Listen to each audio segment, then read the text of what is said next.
கயலுக்கும், எழிலுக்கும் இப்போ அங்க என்ன நடந்துச்சு? ஏன் வந்து இப்பன்னா நம்மளுக்கு இந்த போட்டி இல்ல, உங்களுக்கு தகுதி இல்ல அப்படின்னு சொல்லிட்டு வெளிய அனுப்புனாங்க. அப்படின்ற விஷயம் வந்து இப்பன்னா தெரியாம இருந்துச்சு. ஆனா இப்போ நம்ம சிவசங்கரி இங்க பார்த்ததுக்கு அப்புறமா கன்ஃபார்மே பண்ணிட்டாங்க. ஓ! அப்ப நேத்து நடந்ததுக்கு காரணம் நீங்க தான். நீங்க தான் வந்து இப்பன்னா எங்கள வந்து இந்த போட்டியில கலந்துக்க கூடாது அப்படின்றதுக்காக அவ்வளோ பெரிய விஷயத்த செஞ்சிருக்கீங்க. அப்படி தானே? அப்படின்ற மாரி வந்து கேட்க ஆரம்பிச்சாங்க.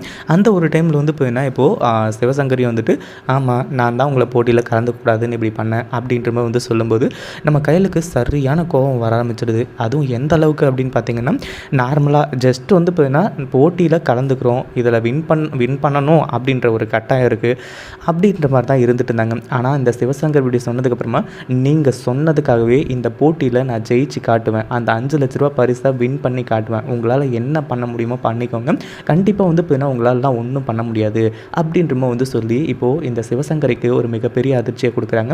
இந்த வீடியோ பிடிச்சிருந்தா லைக் பண்ணுங்கள், ஷேர் பண்ணுங்கள். இப்போ தான் நம்ம சேனலுக்கு ஃபர்ஸ்ட் டைம் வரீங்க அப்படின்னா சப்ஸ்கிரைப் பண்ணிக்கோங்க.